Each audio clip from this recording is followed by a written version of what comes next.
Kan organisationer vara intelligenta? Och kan de vara olika intelligenta? Det tänkte jag att jag skulle prata lite grann om nu.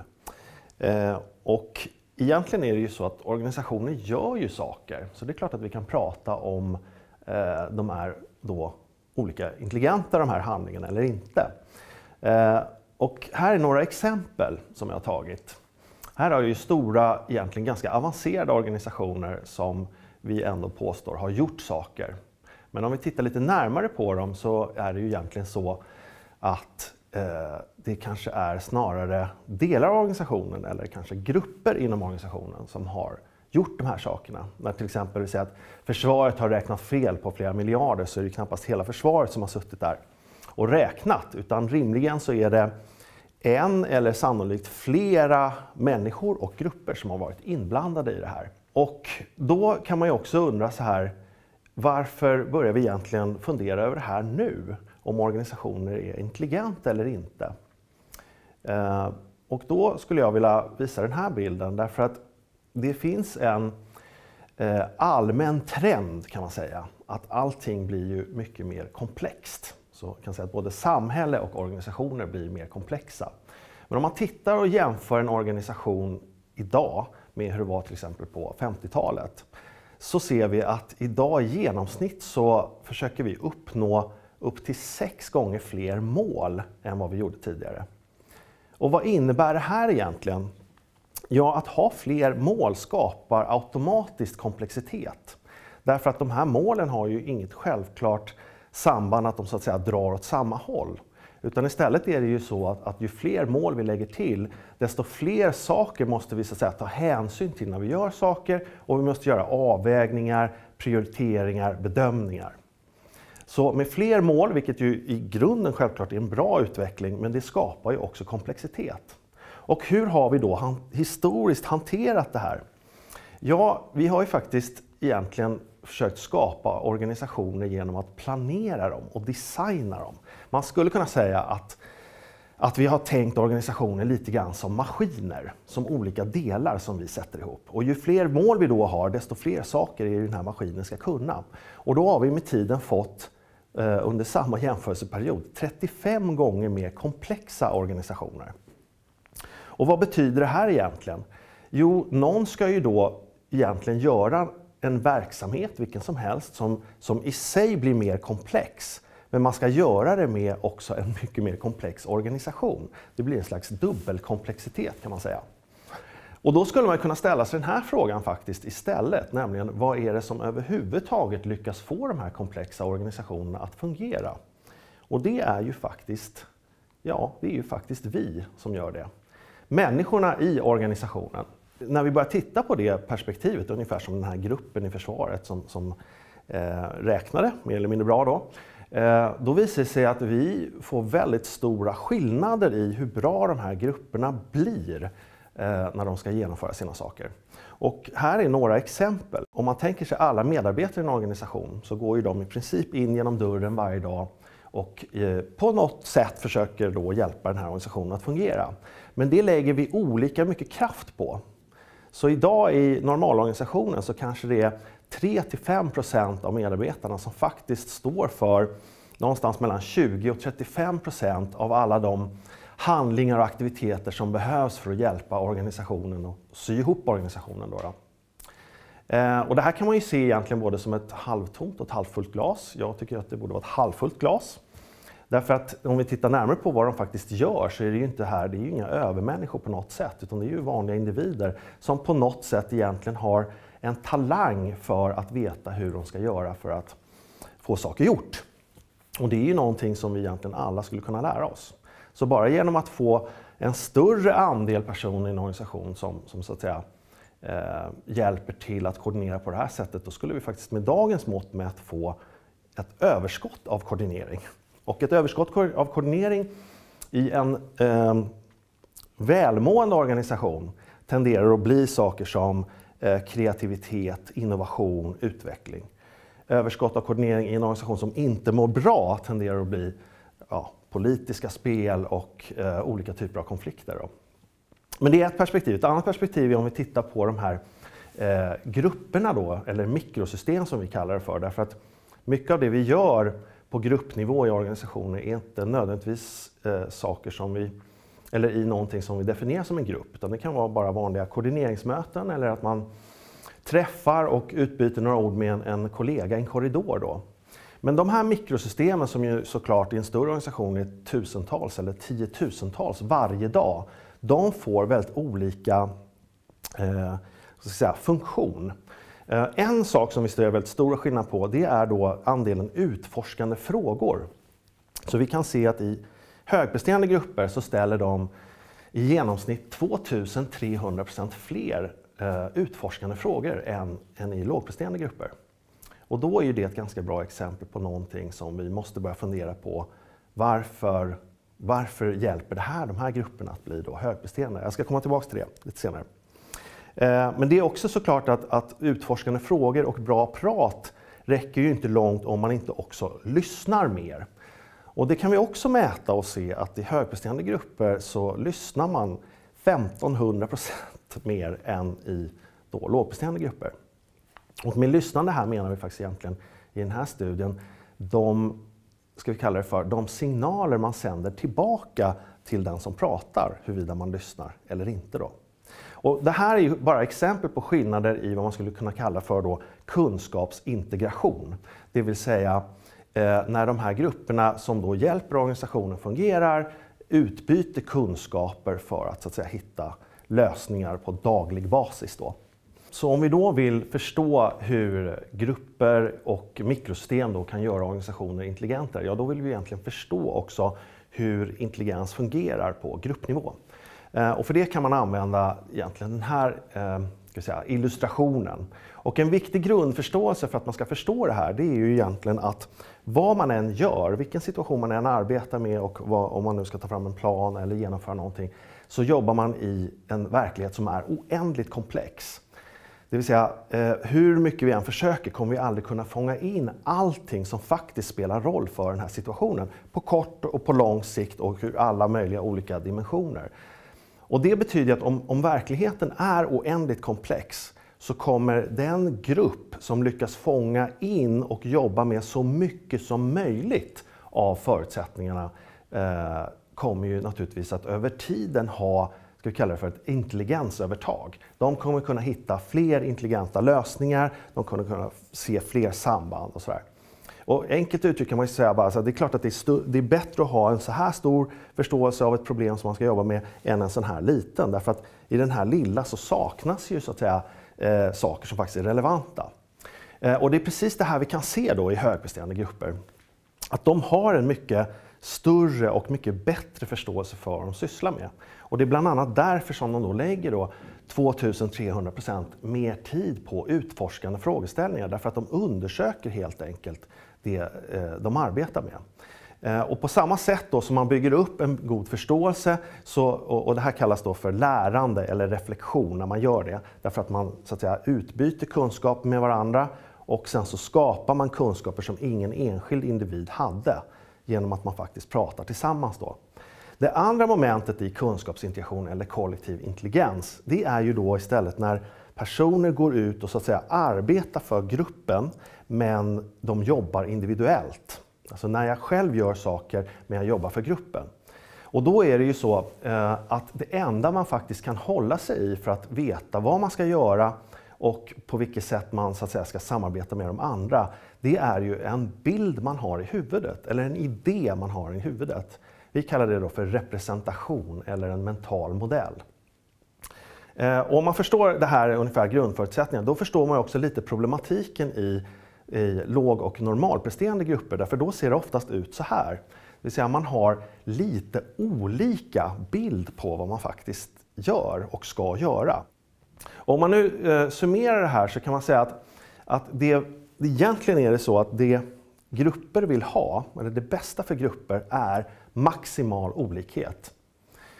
Teoretiskt sett. Då får du in personer som kan väldigt olika saker, de har olika sätt att se på saker, de har olika sätt att prata om saker och analysera saker, och det är jättebra därför att teoretiskt sett ger det oss en chans att bygga upp ett stort och avancerat moln. Problemet är att vi människor tycker inte om olikhet. Och det är ju därför att vi också samtidigt har mycket svårare att förstå varandra.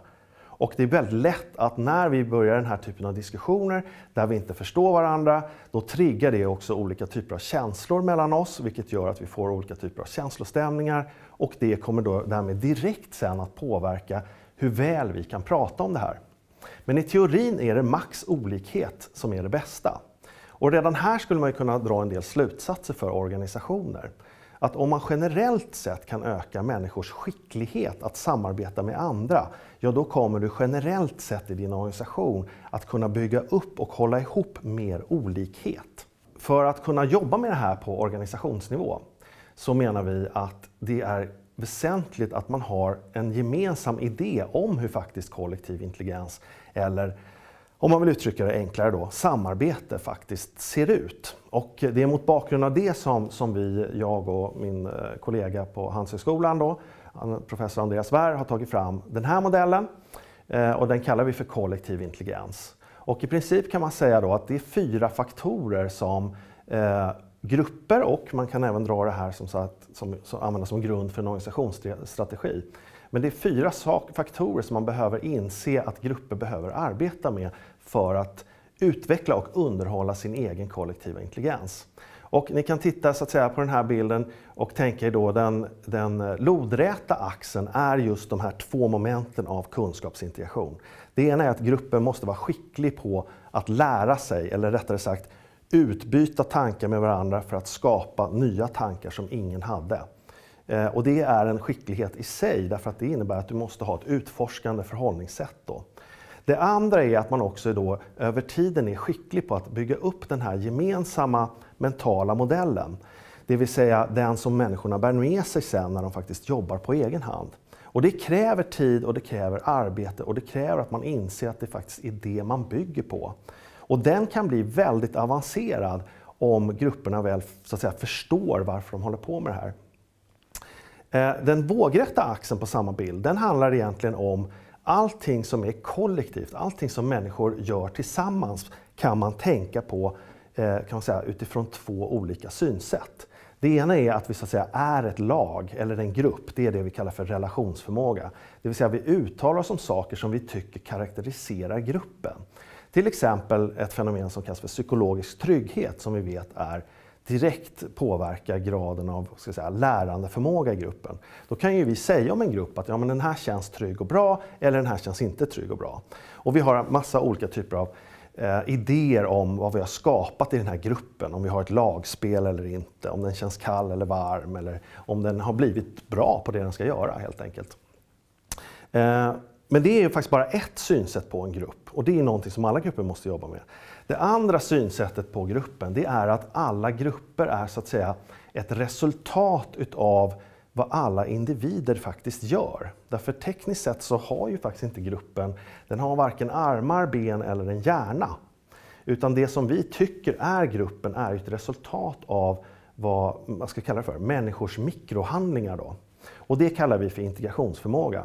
Därför du kan alltid påverka dynamiken i en grupp genom att en person gör någonting på ett visst sätt eller byter beteende eller attityd och sådana saker.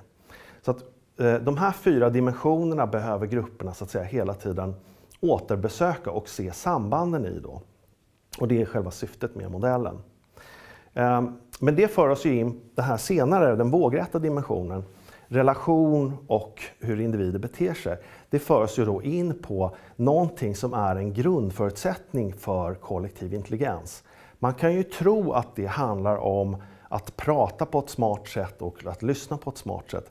Men på grund av hur vi människor faktiskt är konstruerade och på grund av hur vår hjärna fungerar så kan du inte frikoppla kunskapsprat från relationer. Utan det är faktiskt så att man nu sedan ungefär åtminstone 7 år tillbaka så har man börjat pröva och faktiskt göra intelligenstester på grupper. Och då visar det sig att den faktor som idag har starkast samband med om en grupp blir intelligent eller inte, det är någonting som kallas för en RME-test.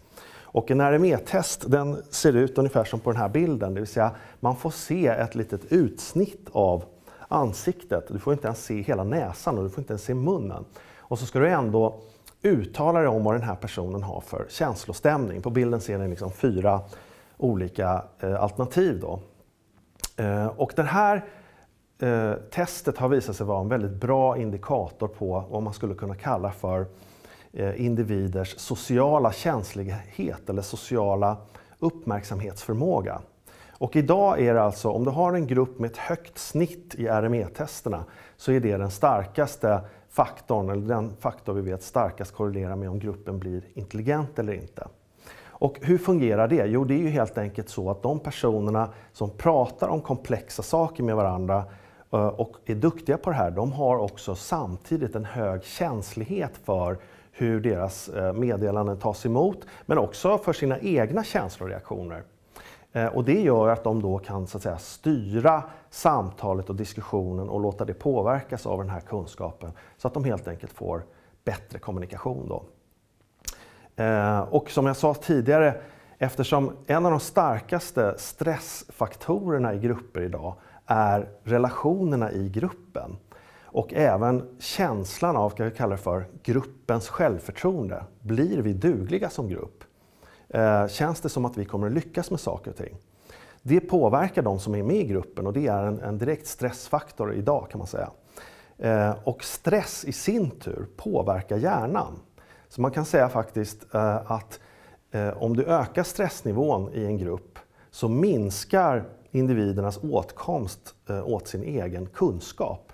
Och sammantaget gör det här att vi då kan påstå att vill du så att säga få ut det mesta möjliga ur en grupp, dess intelligenspotential, så måste du se till att gruppen blir varm. Och vad menar vi med varm? Ja, det menar vi egentligen bara att den har relationer där folk känner sig bekväma att våga tänka och tycka högt. Därför att det är direkt också sammankopplat med deras vilja och förmåga att också då lyssna på andras idéer. Men om man nu tänker så här att det är den här typen av fenomen som faktiskt påverkar om grupper blir kollektivt intelligenta eller inte. Hur kan man då jobba med det här som organisation? Vad kan man ha för så att säga, strategier som organisation? För att vi vill faktiskt ha varma grupper. Varma grupper ger oss störst intelligenspotential. Och då menar vi att man skulle kunna tänka ungefär så här. Att för det första skulle en väsentlig del i en sån organisationsstrategi, menar vi då, vara att man försöker öka helt enkelt den individuella samarbetsskickligheten. Med det resonemang som jag förde tidigare, att genom att ha personer som är skickligare på att skapa samarbete, då kommer vi att kunna fånga in fler aspekter av de saker vi jobbar med. Vi kommer få högre lyssnande i grupper och sådana saker. Och här ser ni på bilden ett exempel på 6 stycken verktyg som vi idag lär ut till studenter på Handelshögskolan. Så verktyg som de helt enkelt själva då kan applicera när de ska arbeta tillsammans i grupp, både på skolan och sen förhoppningsvis även i framtiden då. Det andra vi menar är att en nyckel i en sån strategi är att man har inom organisationen en gemensam idé eller modell för hur man menar att grupper eller kollektiv intelligens fungerar. Det är mot bakgrund av det vi har tagit fram vår modell kollektiv intelligens. Därför att det är bättre att personen i organisationen förstår fenomenet som de ska arbeta med. Därför då kan de tillföra sin egen smartness och sina egna idéer om hur de faktiskt utvecklar sig som grupp. Och behöver så att säga inte bara hålla sig till just de verktyg som lärs ut. Och människor är väldigt kreativa och smarta och det finns väldigt mycket kunskap om grupper som går att fånga in och tillämpa då. Men fördelen med en gemensam modell, det är att det blir lättare att prata om fenomenet när man så att säga har samma referenspunkter. Men mer direkt då, hur kan en organisation arbeta med att skapa varmare grupper? Ja, vi menar att det behöver faktiskt inte vara särskilt konstigt, utan i grunden så det människor är ute efter när de utbyter kunskaper, det är inte kärlek i största allmänhet eller så, utan det är ju bara att de upplever att de blir lyssnade på. Och ett väldigt användbart sätt då inom organisationer, det är faktiskt att man då arbetar med någon form av profilerings- och dialogverktyg för detta. Och då är ju Total SDI ett väldigt bra exempel på någonting som både hjälper individerna själva att förstå sitt eget sätt att kommunicera och få förståelse för andra individer. Och man kan se det egentligen som ett sätt att då öka den här individuella skickligheten på individnivå. Men just i grupper så kan vi då dessutom faktiskt låta dem presentera för varandra sina olika profiler och därmed kunna få igång en dialog om just beteenden och behov som faktiskt beror på att man har en speciell profil då. Och den typen av diskussioner, den typen av dialoger inom grupper är ju i sig ett sätt att faktiskt öka, ska vi säga, relationskvaliteten och därmed värmen. Så att det är väldigt enkelt egentligen att låta medarbetare i en organisation göra den här typen av profileringsverktyg som man har valt ut, och förslagsvis är det då samma för att man då sedan när man ska arbeta tillsammans initialt faktiskt presenterar de här för varandra. Och då får fördelen av att människors olika beteenden och attityd blir mer förståeliga, och de blir framförallt pratbara för deltagarna därför att man kan referera till den här modellen. Så det här var då 3 exempel på hur man kan börja tänka, så att säga, organisationsstrategiskt för att öka den kollektiva intelligensen. Och om det då nu skulle vara någon som tycker att det här låter intressant och skulle vilja läsa mer, så kan man då antingen kan man köpa boken Kunskapsintegration som jag har skrivit tillsammans med Andreas Wär, där vi i princip går igenom de här sakerna.